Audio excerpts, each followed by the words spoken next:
Shalom sahabat-sahabat renungan firman kehidupan yang terkasih di dalam Kristus.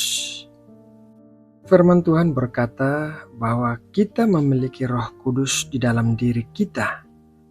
Akan tetapi seringkali kita tidak merasakan kehadiran Tuhan bersama kita. Dalam renungan pagi hari ini kita akan belajar sebuah cara yang mudah dan cepat untuk bisa merasakan kehadiran Tuhan setiap saat dalam hidup kita. Seperti biasanya, sebelum mulai mendengarkan firman Tuhan, mari kita berdoa. Bapa di dalam surga, Allah yang bertata di atas puji-pujian umat-Nya, kami mengucap syukur atas kesempatan indah yang Engkau berikan hari ini. Di tengah segala kesibukan, kebisingan, dan beban kehidupan yang kami bawa, kami mau datang dan mengambil waktu sejenak untuk diam di bawah kaki-Mu. Tuhan Yesus, jiwa kami haus akan hadirat-Mu. Kami tahu bahwa dunia ini tidak dapat memuaskan hati kami. Dan hanya di dalam-Mu saja jiwa kami menemukan ketenangan yang sejati. Saat ini kami membuka hati kami lebar-lebar. Kami mengundang Roh Kudus-Mu untuk bekerja, menjamah dan mengurapi setiap kami yang merenungkan firman-Mu. Singkirkan segala kekhawatiran, ketakutan, dan pikiran yang mengganggu fokus kami. Dan biarlah melalui renungan ini, mata rohani kami dicelikan untuk mengerti betapa dekatnya Engkau dan bagaimana kami dapat merasakan kehadiran-Mu yang nyata melalui setiap sembah dan pujian kami. Berfirmanlah ya Tuhan, karena kami siap untuk mendengar. Di dalam nama Tuhan Yesus Kristus, kami berdoa dan memulai renungan ini. Amin. Sahabatku yang terkasih, di tengah dunia yang bergerak begitu cepat, bising, dan penuh dengan tekanan, ada sebuah ruang kosong di dalam hati setiap manusia yang seringkali terasa hampa. Kita sering mencoba mengisinya dengan kesibukan, pencapaian, hiburan, atau hubungan sesama manusia. Namun pada akhirnya kita tetap mendapati diri kita merasa lelah dan kesepian karena jiwa kita diciptakan bukan untuk hal-hal yang fana. Jiwa kita diciptakan oleh Tuhan dan untuk Tuhan. Pertanyaan yang kemudian sering muncul dalam benak banyak orang percaya bukanlah apakah Tuhan itu ada, melainkan di manakah Dia saat kita membutuhkannya dan bagaimana kita bisa merasakan kehadirannya secara nyata di dalam hidup sehari-hari. Banyak orang mengira bahwa merasakan kehadiran Tuhan membutuhkan ritual yang rumit, puasa berhari-hari tanpa putus, atau harus pergi ke tempat-tempat yang dianggap suci. Namun, kebenaran firman Tuhan menunjukkan jalan yang jauh lebih sederhana namun sangat berkuasa. Cara paling mudah dan paling cepat untuk merasakan kehadiran Tuhan adalah dengan menyembahnya. Ketika kita menyembah, kita sedang membuka pintu hati lebar-lebar dan mengundang Sang Raja Kemuliaan untuk bertata di atas hidup kita. Sebab Bapa memang menghendaki penyembah-penyembah yang demikian, yang menyembahnya dalam roh dan kebenaran. Mari kita baca Yohanes 4 ayat 23. Tetapi saatnya akan datang dan sudah tiba sekarang, bahwa penyembah-penyembah benar akan menyembah Bapa dalam roh dan kebenaran, sebab Bapa menghendaki penyembah-penyembah demikian.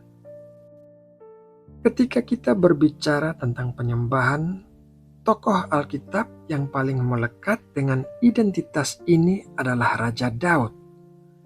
Tuhan sendiri memberikan sebuah kesaksian yang sangat luar biasa tentangnya dengan menyatakan bahwa Dia telah mendapat Daud bin Isai, seorang yang berkenan di hatinya dan yang melakukan segala kehendaknya.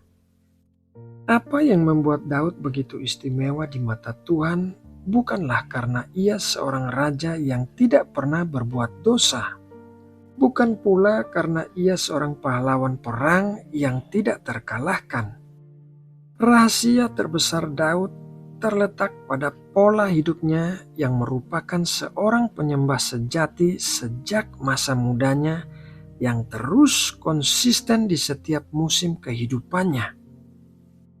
Perjalanan penyembahan Daud dimulai dari padang belantara yang terlupakan.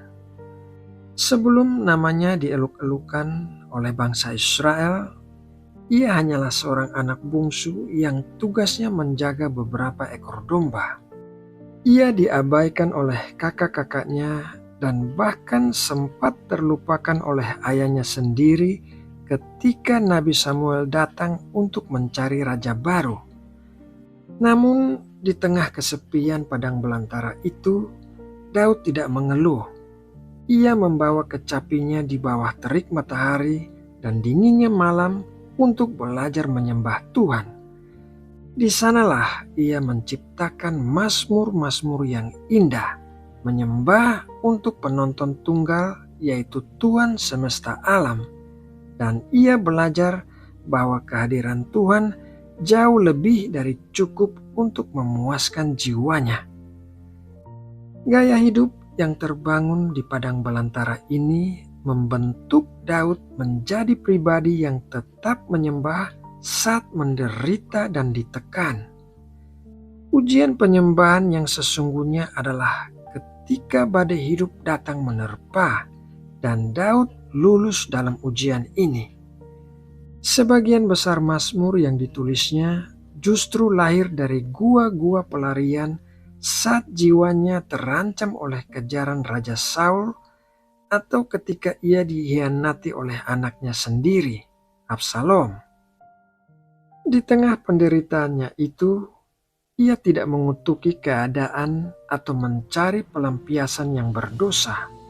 Ia memilih datang ke hadirat Tuhan, menumpahkan air matanya, dan meneguhkan hatinya untuk tetap menyanyi dan bermazmur. Dan ketika Daud menyembah di tengah penderitaan, suasana goa yang gelap berubah menjadi bait Allah yang penuh kuasa, mengubah perspektifnya dari melihat besarnya masalah menjadi melihat besarnya Tuhan. Kesetiaan Daud dalam menyembah tidak memudar. Bahkan ketika ia berada di puncak sukacita dan kelimpahan. Seringkali kelimpahan justru membuat manusia melupakan Tuhan, tetapi tidak dengan Daud. Ketika ia sudah menjadi raja yang berkuasa dan tinggal di istana yang megah, hatinya tetaplah hati anak gembala yang haus akan hadirat Tuhan. Saat tabut perjanjian yang melambangkan kehadiran Tuhan dibawa masuk ke kota Yerusalem, Daud melepaskan jubah kebesarannya dan ia menari-nari di hadapan Tuhan dengan sekuat tenaga tanpa mempedulikan gengsi atau penilaian orang lain. Bagi Daud, bersukacita tanpa menyembah sumber sukacita itu sendiri adalah hal yang sia-sia. Melalui teladan Daud, kita memahami mengapa penyembahan memiliki kuasa yang begitu instan untuk membawa kita masuk ke dalam hadirat Tuhan.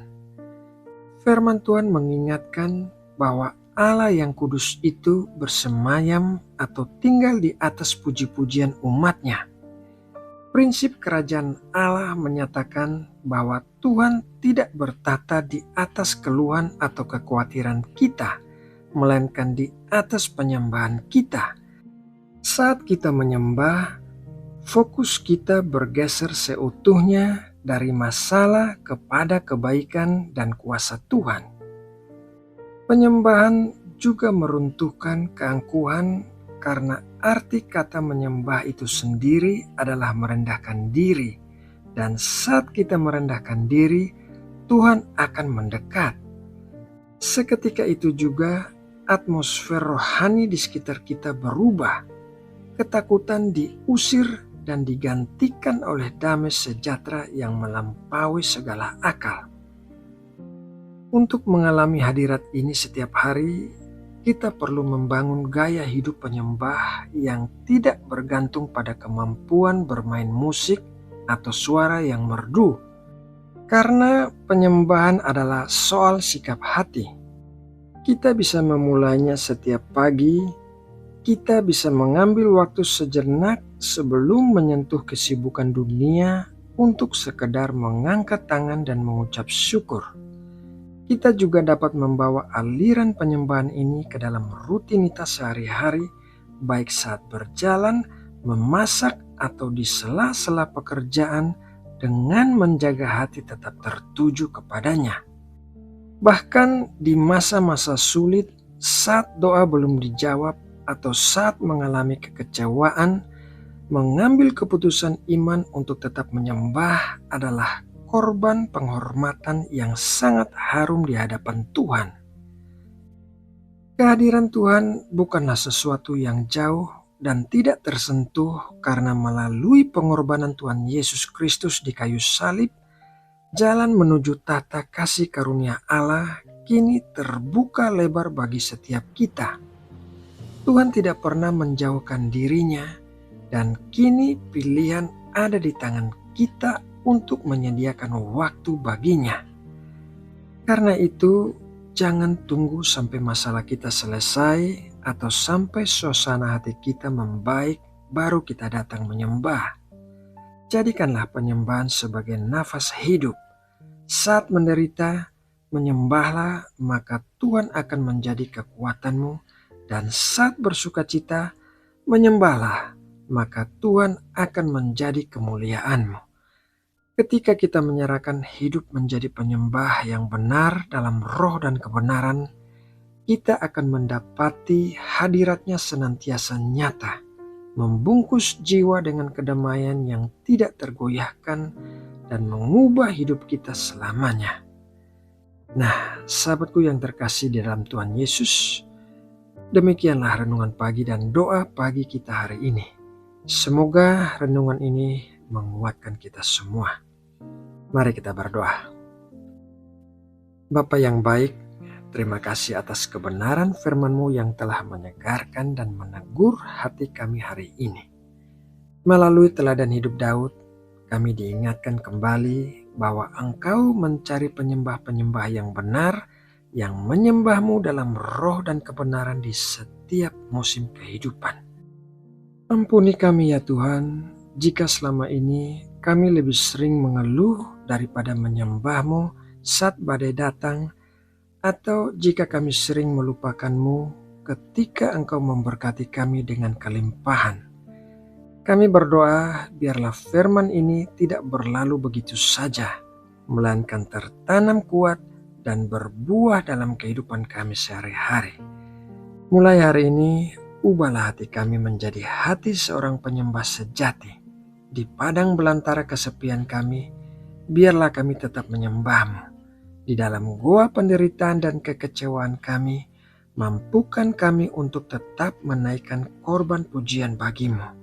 Dan di atas puncak keberhasilan kami, biarlah kami tetap merendahkan diri dan mengembalikan seluruh kemuliaan hanya bagi nama-Mu. Bungkus jiwa kami dengan damai sejahtera-Mu yang melampaui segala akal. Dan biarlah hadirat-Mu senantiasa nyata mengiringi setiap langkah kami ke depan. Terima kasih Tuhan Yesus, di dalam nama-Mu yang kudus, kami alaskan doa dan ucapan syukur ini. Amin.